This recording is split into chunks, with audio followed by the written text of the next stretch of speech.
Hello, everyone, and welcome to our webinar. This is Sydney speaking, and today's webinar is actually a new series of webinars, which will be talking about SolidCAM 2013, what's new in SolidCAM 2013. Since we are about to release now, today, actually, we're going to be releasing the SolidCAM 2013 SP2. This is now the right time to start showing everyone what's new in SolidCAM 2013, including SP2. This will be a series of webinars as there's much to show, and so obviously I'm going to start with some of the first issues today. But before we start, what I'd like to do is also mention that if you have questions, like you may have at the end, there will be time at the end to answer all the questions. All you have to do is click on raise hand, and in the question area, write down your question. When you finish writing the question down, just click on the send button. I'll receive the questions, and at the end of the webinar, I'll go over the questions and answer them to the best of my ability. Okay, as I said, we'll be doing the webinar on SolidCAM 2013. So let's get started. And the first thing I'd like to mention, let me just show my screen, obviously. Okay, the first thing is we have something called internal part. Internal part actually allows you to do all of your entire CAM project inside the part itself. What do I mean by inside the part? If I were to open up, for example, where this part is located on my computer, I'll go into my computer, I'll locate the part itself. I happen to know where it is, I should hope so. And the part is located here. If I were to just close the part for a moment, you'll see that our part that I'm going to be opening is called Multi-Sided Indexial SW 2013. That's the part I'm going to be opening. And note, right now there are no other folders here except for these two, which is a different part altogether. But that's all I have here, these three files here, one folder and two files. And I'm going to actually open up the file itself, as you can see, located at the same location. And I'm going to, as we did up until now, start my SolidCAM project. I'll just go into SolidCAM New Milling. And you'll note that we have now two options on top. One, external, which is exactly the way you always used to work, where this will create for you either two options, either a folder of your project plus a PRT file, or a condensed PRZ file, which was a condensation or zip of your PRT and your folder. That was the way you used to work. And you can obviously still work in this fashion. Now, the other option is internal, which is an inside SolidWorks part, which the actual file will be SLD PRT or SLD ASM. In other words, this is an actual, it stays as the SolidWorks part. If I were to choose it, you'll note that in the window that we have now, we also have a window that shows any additional parts that may have been created already on this part. Since we're just first starting it right now, there's nothing here. So I'm going to continue on now. Just click on OK. And this is now exactly the way we'll just continue the exact same way that we've done up until now. For instance, I'll create my home position, my coordinate system, and for argument's sake, I'm just going to put it right at the corner of this box over here. We'll save that. Click on OK. Accept this. I'm not even going to do my stock or a target right now, and click on OK. And we've created our first CAM. We've created a project now on this part. Okay, let me close the part now, and let me go back to my folder. If we take a look at my folder, you'll note that we still have only this part. Everything is within the part itself. Everything is completely within SolidWorks. This is a complete SolidWorks project in all aspects. You only have one file to deal with, nothing else. Your part. That's the only file you have to deal with in this particular case. Okay, now let's open it up again. When I go into File, now I'll open up the part. And note, it'll open it up. It'll also tell me that I have a project on it. If I click on OK, it'll open it up with that project as shown over here. Now, let me close it again. And this time, instead of saying OK and accepting it, I'm going to click on Cancel. By that, it just opens up as a regular SolidWorks part with no SolidCAM project. Now, if I were to start a new project, again, using the internal mode, you'll note it shows me already what project there is, if there are any projects. In this case, there's a project that I already created. And if I click on OK, I'm actually creating now a new project on the same part. Again, I'll just create my coordinate system. Let's just click on this surface now just to get a different position. Click on OK. Oops, sorry, I guess I clicked on cancel for a second by accident. No problem. Click on my position over there. Click on OK. And we're all set. Now, let me close the part again. And now when I open it up, you'll note that it gives me the two options, either this one or this one. Or again, cancel if I wanted to create a third project. Okay, I'll just open one of these and you'll see that, let's say I'll open up the first one and you'll see my first project will open it up. If I look at my CAM tree, at my tree that I have from SolidWorks, you'll see it's the exact part. That's all there is there. It's just the part itself. No copy, the exact part. That's all there is. Now, if I were to go into SolidCAM and open it up, let's go SolidCAM open. And I'm going to go to the location where the part is located. And I'm going to go over here, down to where I put the part. Now, you'll note that we have the file type over here as internal CAM parts, as opposed to PRT, PRZ. I'll click on that. If I click on this, you'll note that it'll tell me, okay, I have two projects here. Which project do I want to open up? I can either open up this one or this one. And at this point, by the way, if I want, I can even go into any one of them and even delete if I want to. Over here, I can delete or click on one of them that I want and just open up the part itself. The advantages of this is, especially if you have a SolidWorks with parts only, this is a perfect solution. With all you have to deal with over here is just parts. This is also very good if you want to save space on your laptop, on your computer, or your workstation. This is excellent as far as condensing space, working always within that one part at all times. In other words, you don't see anything else except for that one part. Okay. Now, let me go on to my next subject as far as what's new. And let's now talk about a new option we've added in stock. I'll keep the same part on our screen for now. And let's go into our stock option for creating stock. And we've all known and seen the option of define by box, relative to model.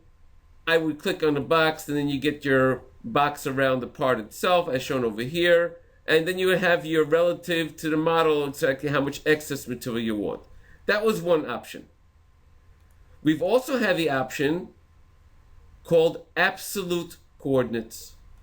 Absolute coordinates is good if you know your exact stock size, and you want to put in your exact stock size compared to your home position. You would just put in the measurements of your stock over here. Now, what if you weren't sure and you just actually wanted to order stock according to this? Well, all you have to do right now is from this point, you can just say, you know what, take model dimensions. If I were to click on take model dimensions, you'll note that it creates the box exactly according to the dimensions of the part, and it shows you what the dimensions are in this box over here, on these windows over here. Now, if I have excess material on the part itself, let's say my X direction in the excess is, I have a total of 270 millimeters, and say in my X minus, I want to go back 2 millimeters, I'll write -2. In my X plus, I'll write 268. So that means my measurement over here is now 270. In other words, you put in the exact measurement of what your stock is in this particular case. That's a new option that was added with the button of take model dimensions. Okay. Now, let's go into our settings, because we've made a lot of changes in our settings. So if I go into my SolidCAM settings, the first thing you'll note, and it's very clear to the eye, is that we've cleaned up our SolidCAM settings. We've actually categorized everything that we have in our settings. So we don't have a mess anymore with miscellaneous would be in the middle and something always being in somewhere. We've actually categorized everything. We have a category for CAM part. We have a category for defaults. We have a category for toolpath simulation. All of these have been categorized, machining process. Everything has been categorized and put in proper order. Now, for example, we have an options in our settings for, clean CAM part. Clean CAM parts is a new option that we've added in here, which will allow you that upon closing your project, any G codes or any stock that you've created, or geometry that you've created, or tools that you've created that you are not using in this project will be cleaned up from your part the moment you close your part itself. So you don't have these large folders with information in it that's not even being used. Of course, you don't have to use it. You can say, okay, let's use it or not use it, whichever way you want to do it. You can select all, whichever way you want to do it. It's a nice tool to have when you want to lighten up the load on your computer and getting rid of all the excess information that you really don't need in many cases. Okay. Now, continuing talking with settings itself, let's go into our default area. And in our default area, we have something called, in our geometry, start position shift.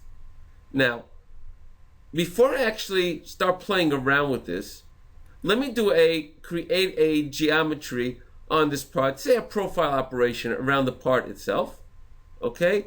And for that case, I'll just use a simple profile operation. Let's say we'll use the profile operation, go from create a geometry, let's say down here, and we'll close the geometry all the way around by clicking on Auto Constant Z. We've closed the entire geometry. I'll choose my tool.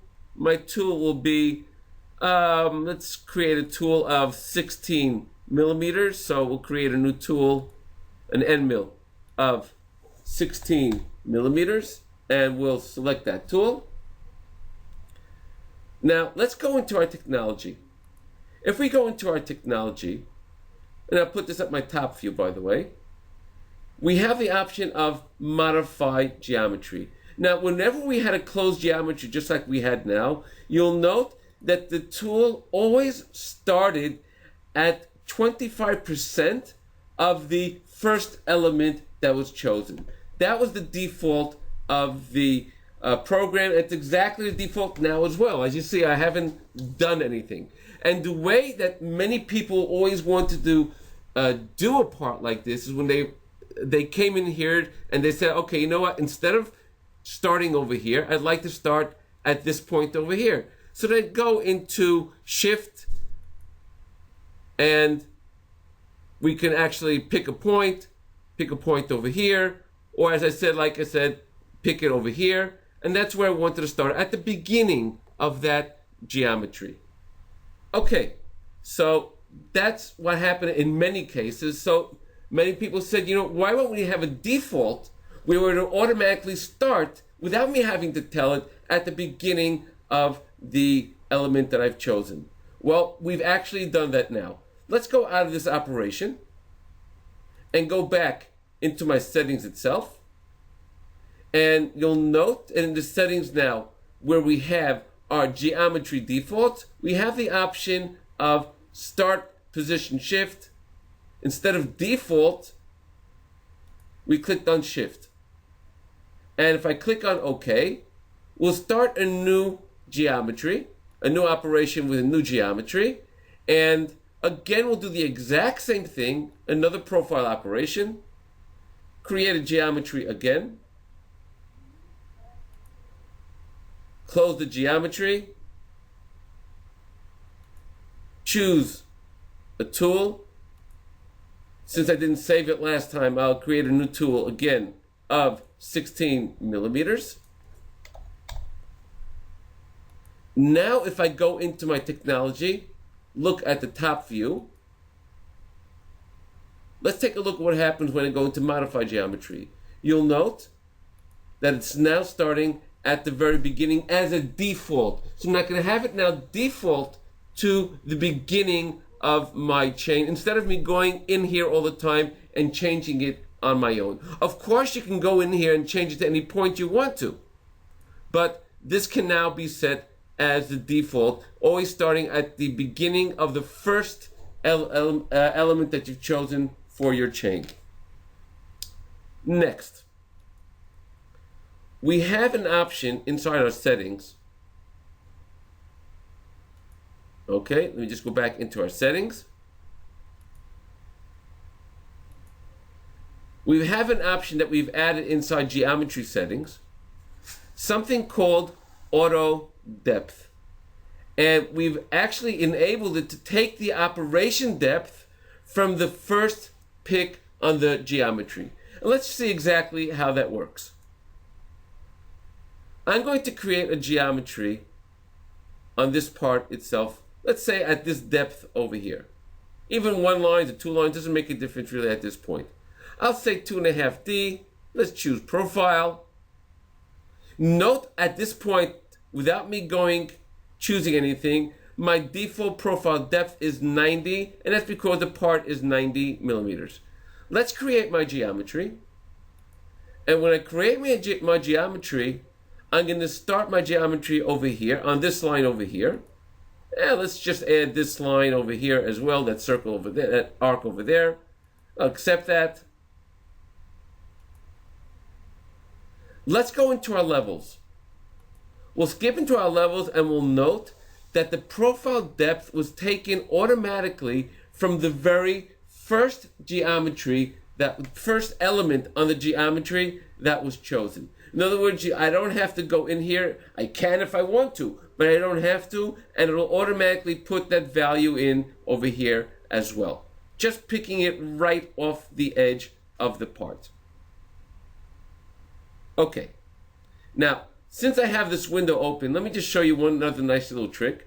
There are many times where we're looking at our window over here, and I'd like to see the part. So what I used to do is I used to have to grab this over here, drag this over to the side, see where my part is. If the part was bigger, then I'd have to go even further to the side, and this would be bothersome sometimes. And sometimes go all the way down here, lose the window.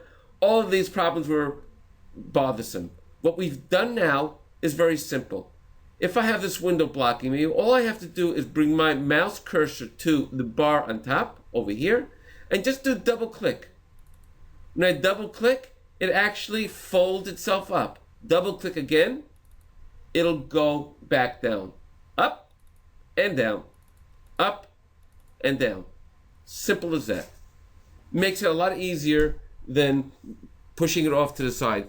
A lot of the enhancement that we've done in 2013 is actually to make the user experience on the program a lot easier, as you can see. Now, another thing we've added, and let me actually open up a different operation for this, a different part. Let me close what I have over here. And I will open up, I'll open up this. That's good enough. Okay. If I were to right click on any one of these operations, okay, say the first one over here, these keys over here, renaming, cut, copy, paste, delete, all of these operations here, which people are used to having them as window default with shortcut keys, such as F2 for renaming, Control X for cutting, Control C for copying, Control V for pasting, delete, just press and delete button on your thing. This is all available now in SolidCAM as well. So it'll work just like it does in any true Windows program. You need to rename it, F2. You need to cut an operation, Control X. Copy it, Control C, and so on and so forth. Here I can click on this, as I've shown over here. I'm going to do Control C on my keyboard. I'm going to click over here now and do Control V, and it added itself in between those two operations over there. Delete. Oops, sorry, let me just show it to you this way. I'm just going to click on my delete button on my toolbar and on my keyboard, and it works just as well. Okay, so we've made it also a lot more familiar as far as using it in a Windows situation, which is what we work in a Windows situation. Okay, one other option that we've added over here is in our suppress mode. When we have a part that we want to suppress, an operation that we want to suppress, we usually want to suppress it, not necessarily because we don't want to be able to edit it or anything like that. We just don't want to have a G code come out with that operation in it. So, but sometimes we do, however, want to see it in our simulation, but without creating the G code. So, if I were to right-click on an operation, say my first operation over here, for example, right-click. We have the option of suppress here at the bottom, but we also have the option of suppress G code. By suppressing the G code, when I create a G code on the entire part, what's going to happen is that the first operation will not have the G code. You'll see that my first operation is my drill operation, not the one I suppressed. Now, how do you recognize that it's suppressed? Because the suppressed operation, as opposed to any other operation seen here, is surrounded by a black box. When it's surrounded by a black box, that's the sign that the part is in G code suppress. If I were to double click on this operation over here, you'll see that I can actually save it, save and calculate, do all of the options, but I cannot create a G code, as the G code option over here is suppressed in this particular operation. If I want to return it to where it was before, just right click and do unsuppress G code. Okay. Again, just as in any other webinar, my webinars will be posted on our site on SolidCAM.com under the webinars tab on our site. Okay. Now, let's talk about our tools. Let's go into our tool table, and we've added some enhancements there as well. You'll note that next to every single one of these tools And in the creation of the tool, you can actually see the color that we're going to be using for the simulation. If you want to change the color of the tool, you don't have to do it only in the simulation. You can actually change it over here. For example, if I want to change the color of this tool for the simulation, all I have to do is click here and choose the color I want. Accept it, and you see the tool is changed. When I click on OK and reopen, you'll note that this tool has received the new color. Simple as that. We don't have to go back anymore and create and go into our simulation in order to change the tool color. Now, something else we've added in SolidCAM in our tools option, and that's we've made it easier now, or we've given even another option of how to create shaped tools. If I were to go into SolidCAM tool library, we have the options of shaped tools like we've always had, but now if I want to create a new shape tool, when I right click on any of these over here, I can right click and say add.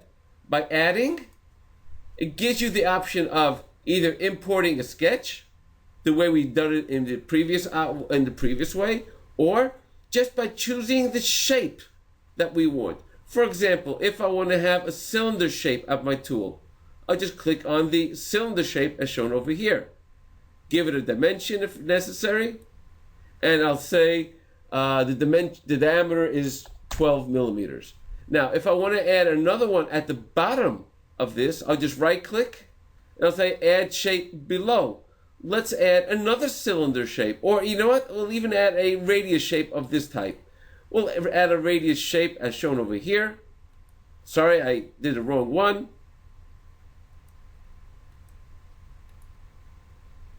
We have this one over here. If I want, I can delete it, which I just did. Again, right click over here. There we go. And we'll do add shape below. I'll choose this one over here. After this one, I'd like to choose another one below of, say, this one over here. I'll choose this one here. You'll note the torus that we have on top has a 12-meter diameter at the thing. So I want to have the top diameter over here being 20 millimeters. Okay? And I want to have this here have a measurement of also 20 millimeters.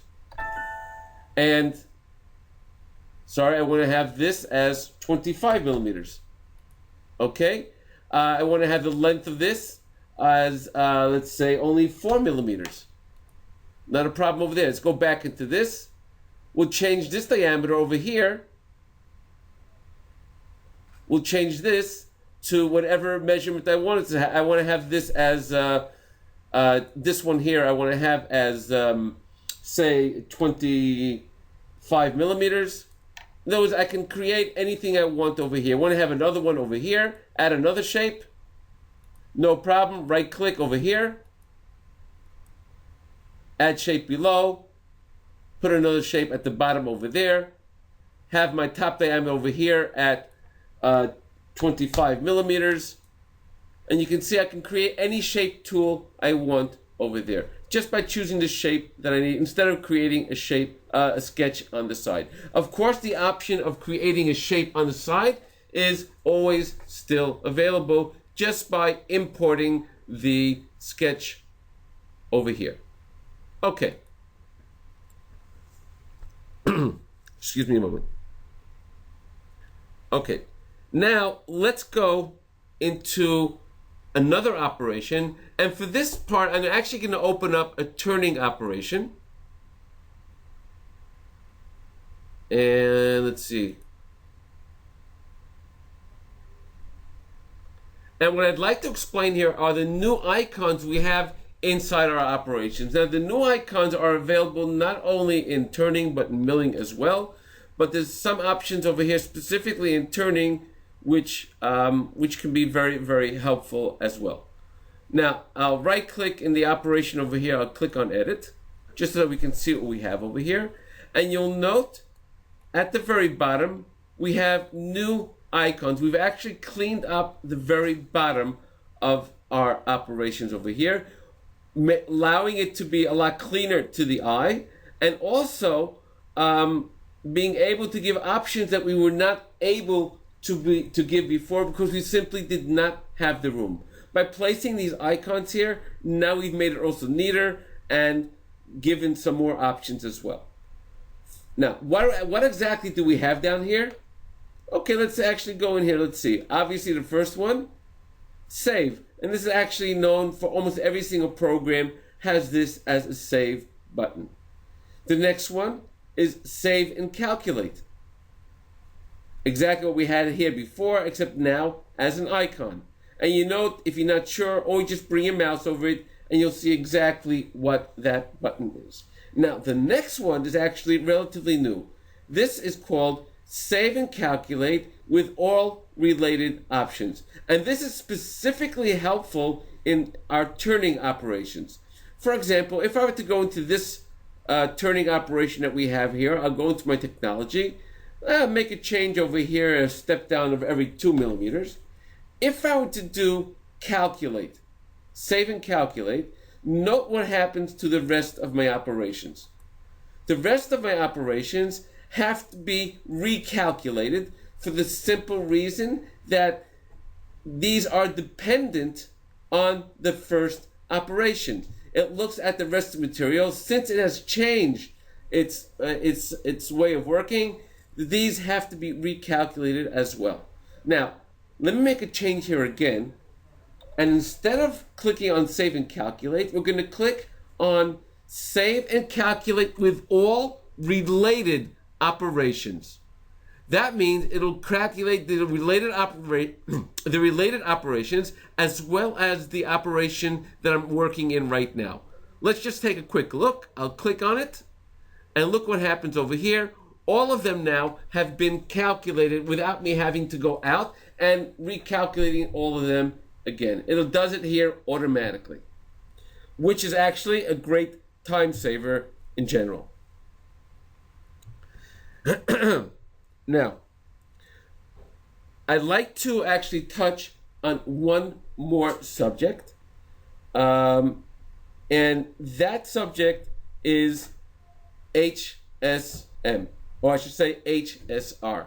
Now, when I've shown this in the option of when I gave my webinar on HSR, but I want to go into it again so people can see this again, because this is something else specifically added to SolidCAM 2013 SP2.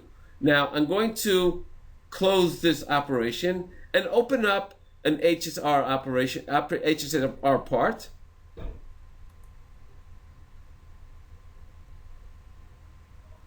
Here we go. Okay.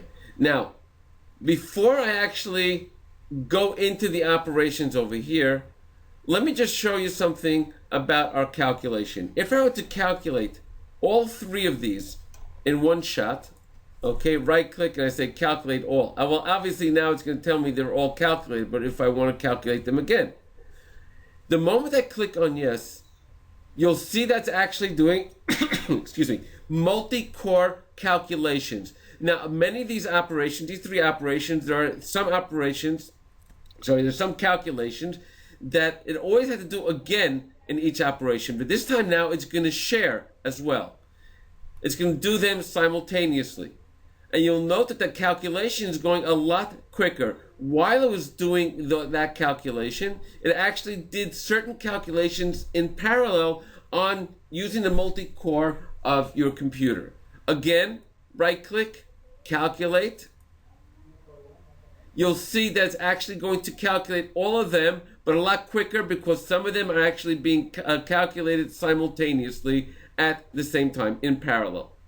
So we've actually added the option of parallel calculation inside HSR and HSM. Now, let me just show you now some of the new options that we've actually added in HSR. And we've added an HSR, a new operation called, let's just open up the operation itself, called HM roughing. HM roughing actually allows you to be more specific in the type of cut you want to do on the part. For example, if I'm cutting in a cavity as shown over here, we can have it cut in a way that's specifically meant for a cavity. If I have a core as shown over here, isn't that great? I can just double click on it and see the part. Anyway, if I can just click on if I can just want to work on this core, we have a specific operation that's meant especially for cores. And we also have an option specifically meant where we have semi-opens just as this one over here, and even with a step in the middle. Let me go into my first operation as I've shown over here. And this operation, I'd like to work inside this cavity over here, this pocket over here. I have my tool. My constraint boundaries as shown over here is in this inside this area over here. And I'll start my passes. If I go into my passes, you'll note we have here step over type. And in this particular case, we have three options, and I've chosen the option of cavity because I'm working in something that I see immediately that is a cavity area. Okay? We'll, excuse me, we'll just do a quick save and calculate and run a simulation. You'll note that the part will actually, the tool will actually go in directly in the middle of the part, and at every point only in the middle, and then go to the sides, just like working on any kind of a closed pocket as shown over here. The best and most efficient way to work in areas like this. Now, let me show you the simulation again. And while I'm showing you the simulation again, I'd just like to also mention one more option we've added inside our simulation as well. If we take a look at our simulation in our Solid Verify. Okay, hold on a second. I have to define my stock here again. So, just a moment. Let me just redefine my stock.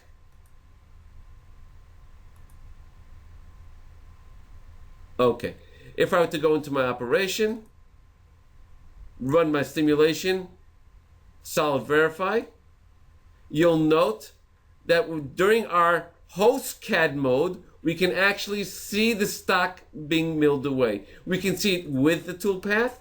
We can get rid of our tool if we want. We see the tool or don't see the tool. We can see it with or without the toolpath itself. Let's just run it again now. A little bit of a problem over here. Let me just go out and recreate my stock over here.